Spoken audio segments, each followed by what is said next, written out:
va tout de suite retrouver Benoît Rousseau qui est trader et responsable du site, enfin fondateur du site Andlil. Bonjour Benoît.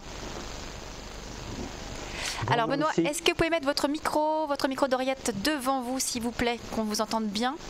L'oreillette. Voilà, merci beaucoup. Alors, on va parler du CAC 40. On est repassé au-dessus des 4200 points ce matin. Ça fait du bien? Un petit peu de vert. Oui, ça... oui, ça fait du bien, un peu d'air. Et puis là, on a eu un début de journée en fait extrêmement clair, puisque sur les futurs, on a commencé déjà à monter et dès l'ouverture, on est parti très rapidement. Donc, c'est une belle journée pour les acheteurs, pour les bulles. Ça a bien marché. C'est un peu le scénario qui se dessine maintenant depuis quasiment un mois, depuis le 16 octobre. On monte lentement et certainement, enfin d'après moi en tout cas, jusqu'à la fin décembre, on est en tout cas sur un joli trend.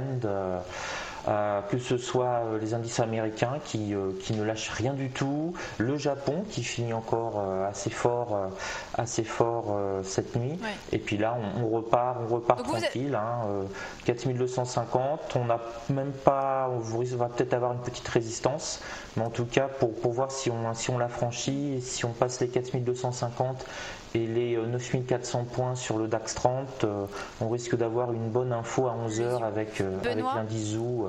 C'est un peu ce qu'on attend tous là. Vous êtes positif sur ces indices. Tout à l'heure, on était avec Stéphane Soluteuil qui disait prudence, attention, on peut avoir un décrochage des indices américains et donc également dans la foulée des indices européens. Vous, au contraire, vous êtes toujours optimiste sur ces indices ? Alors moi je suis toujours optimiste entre guillemets sur les indices européens tant qu'effectivement on n'a pas un décrochage des États-Unis. C'était ce que je vous disais hier. Toujours surveiller les États-Unis puisqu'ils sont dans une zone totalement inconnue. C'est Star Trek dans l'espace profond.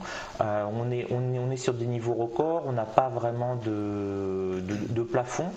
Donc il y aura un jour où les indices américains vont se réveiller, vont perdre 2 ou 3% dans la journée et ça fera un décrochage en Europe de 5 à 6% facilement.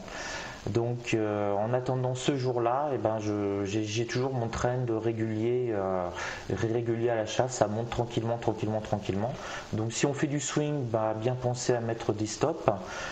Éventuellement, si son broker le permet, des stops garantis pour prendre aucun risque ou se couvrir sur option si on a un mouvement brusque, mais pour le moment tous les feux sont ouverts, que ce soit les chiffres macroéconomiques qui tombent, qui sont généralement un peu meilleurs qu'attendus, les résultats des entreprises américaines qui sont plutôt excellents. On arrive en plus dans la période où les Américains vont faire chauffer leur carte bleue, donc notamment voir les premiers résultats de Walmart qui donnera la tendance si les Américains ont retrouvé le moral. Dans ces cas-là, ils vont prendre des crédits pour Noël et ça va refaire rebondir sûrement les actions américaines, notamment liées à la consommation. Donc a priori, oui, toujours haussier, en sachant qu'effectivement, on arrive quand même sur des résistances 4250 sur le CAC 40, c'est quand même la résistance hebdomadaire. Donc à surveiller de près. Mais à 11h, on aura déjà à nouveau, ça va repartir dans un sens ou dans un autre de manière peut-être violente si l'indice ZOO est meilleur ou moins bon qu'attendu. Mais pour le moment, tout va bien. Benoît, donc là, d'après ce que vous nous dites, tous les voyants sont au vert pour les indices mondiaux finalement. Qu'est-ce qui pourrait justement faire que la machine s'enraye, qu'on ait justement la baisse de 2% dont vous parliez voilà, quels seraient les événements pour qu'on ait une baisse sur les marchés ?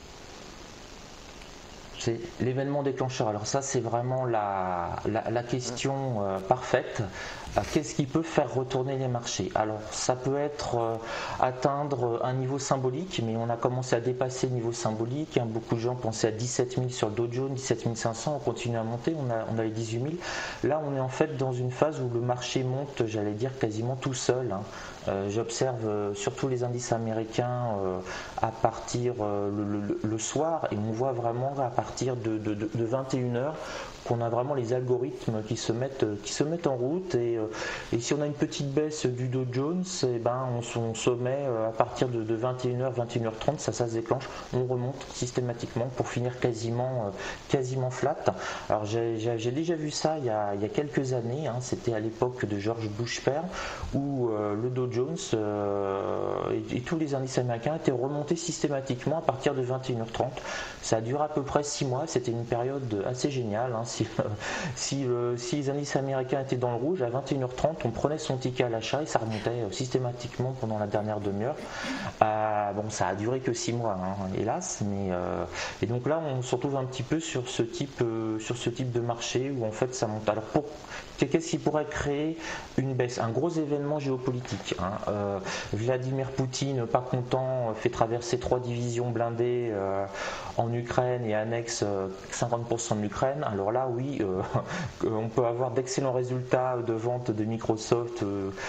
Les indices s'effondreront complètement. Donc un gros événement géopolitique. D'accord. C'est essentiellement ce qui pourrait faire chuter les marchés, et puis des nouvelles tensions peut-être sur les taux d'intérêt en Europe. C'est un petit peu ça. On a des pays qui sont extrêmement fragiles. On a la Grèce, on a surtout l'Italie là en ce moment qui est un petit peu en difficulté. On a des rumeurs comme quoi Soros se mettrait à attaquer plus ou moins l'Italie. Donc tout ça, c'est des rumeurs qui peuvent peut-être un jour créer une boule de neige, puisque Soros a été très fort. Il a réussi à faire chuter la livre sterling en n'ayant quasiment pas d'argent pour le faire. Il a lancé le mouvement psychologique, et c'est les autres qui l'ont fait pour lui en fait. Donc pour l'instant, il faudra un gros événement. Benoît, là il est 10h46, l'indice You sera publié donc à 11h, c'est exact. Là on se rapproche également, on voit qu'on est quand même à 4246 points, donc tout près de ce point dont vous parliez, cette résistance à 4250. Est-ce que vous êtes en position actuellement, ou est-ce que vous attendez 11h pour la publication de l'indice You pour voir un petit peu comment ça se passe et prendre position ensuite? Alors j'ai pris quelques positions ce matin, notamment sur le DAX 30. Donc vous pouvez le voir peut-être à vos intervenants qui traitent, quand ils sont plus volubiles et tout, c'est qu'ils ont gagné pas mal d'argent, et quand ils font un petit peu la tête, c'est qu'ils se sont pris une grosse claque. Donc moi ce matin ça a été super bien, puisque j'ai acheté là le DAX 30 ce matin à 9330, et j'ai sorti une partie de mes positions à 9375. Donc pour moi c'est un très beau trade. Alors la technique, donc ne plus être positionné avant 11h, donc là je suis flat absolument sur tout. Et je tente ce que j'appelle une technique de breakout, c'est-à-dire finalement qu'est-ce qui va se passer avec le zoo. Soit il ne se passe rien, c'est-à-dire qu'il est à peu près conforme, ça va légèrement bouger, il ne va rien se passer. Soit il est excellent et on va exploser à la hausse, en sachant qu'on a un a priori haussier déjà ce matin, donc la hausse risque d'être assez brutale. Et sur le DAX 30 par exemple, on aurait le franchissement des 9400 qui pourrait libérer un beau potentiel. Et éventuellement l'indice est catastrophique, et là on se met à baisser fortement et on pourrait redescendre rapidement vers les 9330. Alors ma technique, c'est une minute avant, c'est-à-dire à 10h59. Imaginons que là nous sommes à 10h59 et que nous stagnons sur les 9377. Je vais mettre un ordre d'achat à seuil déclencheur sur la R1. et je vais mettre un ordre de vente sur la R1 hebdomadaire à 9360. Donc là, c'est l'hypothèse où nous sommes à 9375. C'est-à-dire je vais essayer de jouer un mouvement brutal. Si on monte brutalement, je serai exécuté et j'essaierai de gagner 10-15 points. Et si on baisse brutalement sur ce mouvement-là, je serai exécuté vers les 9360 et j'essaierai de gagner une dizaine de points vers les 9350 par exemple. Donc là, si vous voulez, un gros indicateur comme ça, se positionner avant, c'est un peu jouer à pile ou face. Hein. La bourse, si on veut réussir à gagner de l'argent de manière régulière, on ne peut pas se permettre de faire du casino et de se dire tiens, j'ai rêvé cette nuit ou j'ai entendu une voix qui m'a dit que l'indice va exploser à la hausse ou à la baisse. Donc comme je ne sais pas du tout et que je n'arrive pas à prévoir l'avenir, je me mets en situation pour les deux cas possibles pour intervenir. Donc là c'est des ordres automatiques. Faut quand même une certaine expérience et un certain capital pour pouvoir le faire. Parce que des fois ça se passe mal. Hein. Des fois les bougies vont dans les deux sens et vous faites exécuter sur vos deux ordres et en fait vous avez perdu votre écart en fait. Donc du coup on reste prudent avant la publication donc de l'indice ZIU dans quelques minutes, dans 10 minutes maintenant. On place des ordres donc à seuil de déclenchement, c'est ça déclenchement et pour voir un petit peu si ça part à la hausse ou à la baisse. Merci beaucoup. Voilà. Et si ça part nulle part, on les annule.